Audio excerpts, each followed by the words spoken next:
Abooluganda Mukama yeebazibwa abakumye nange nankuuma. Balamusizaako mu linnya lya Mukama waffe Yesu Kristo abeera omulamu ennaku zonna. Omulokole n'atali mulokole mwenna mbaagala kubanga ffenna tuli baana ba Katonda. Haleluya abooluganda. Ne leero nzize mu linnya lya Mukama waffe Yesu Kristo abeera omulamu ennaku zonna nsobola okutwalako ogwo omukisa kubanga alina omukisa buli ajja mu linnya lya Mukama. Abooluganda Mukama yeebazibwa ate era alina omukisa oyo atali mwesittalako. Abooluganda Mukama akumpeera omukisa ogwo naawe oleme okwesittala ku Mukama waffe Yesu Kristo. Abooluganda Mukama yeebazibwe. Leero nzize n'ekyawandiikibwa kiri mu Luka 18 kuva ku 25 mpaka ku 27. Wagambye watya ti kubanga kyangu nnyo eŋŋamira okuyita mu nnyindo y'empiso okusinga omugagga okuyingira mu bwakabaka bwa Katonda. Abooluganda Mukama yeebazibwe. Abaawulira ne bamugamba nti olwa26 ti kale omuntu ayinza atya okulokoka. Olwa27 ne lugamba nti ekitayinzika eri abantu kisoboka mu maaso ga Katonda. Buli ekitasoboka eri omuntu yenna naye mu maaso ga Katonda kikola ki? Kisoboka. Abooluganda Mukama yeebazibwe. Nsaba onsomereko olunyiriri olwo omanye na lwaki bayeebuuza nti lwaki bayeebuuza nti tunaakola tutya okulokoka.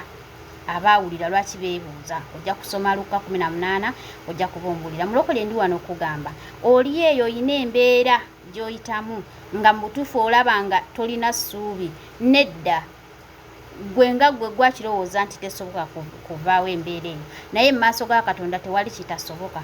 Abooluganda Mukama yeebazibwe. Oli eyo oyina endwadde ekutawaanya wagenda mu ddwaliro abasawo bagamba tebalaba kikuluma naye ng'owulira obulamu bugenda. Abasawo abo be bataakiraba naye bw'ogenda eri Mukama Katonda agenda kubuulira ekikusumbuwa.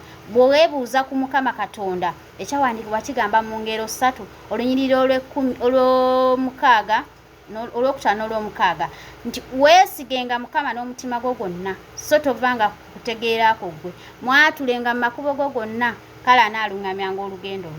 Ng'oli awo weesize musawo kubanga yakugambye endwadde terabika kubanga yagambye teri ddagala ligiwonya, genda eri Mukama Katonda agenda kukulaga ekitiibwa kye nga kiyimusibwa ku ggwe. Ng'oyo endwadde ebadde egaanye okuwona Mukama Katonda ng'agiwonyeza kubanga agambye ebitasoboka eri abaana b'abantu mu maaso ga Katonda bisoboka. Abooluganda Mukama yeebazibwe. Abampeera omukisa Mukama Katonda nga muliza ekigambo kino kyembagabanyeeko nammwe olunaku olwaleero era nga nsaba Omwoyo Omutukuvu mu maanyi ge akibabikkulire mu kitegeere. Nsomeraako Luka 18 olunyiriri okuviira ddala ku 25 mpaka ku 27. Oyinza okugisoma yonna kubeera nnungi ojja kumanya lwaki bayeebuuza bali abaawulira ne bagamba nti bannange tunaakola tutya okulokoka. Ojja kubimanya omanye na lwaki yagamba nti ekitayinzika eri abaana b'abantu eri omuntu mu maaso ga Katonda kisoboka. Mbaagala nnyo bamikwano. Mukama abanjagalire olunaku olulungi.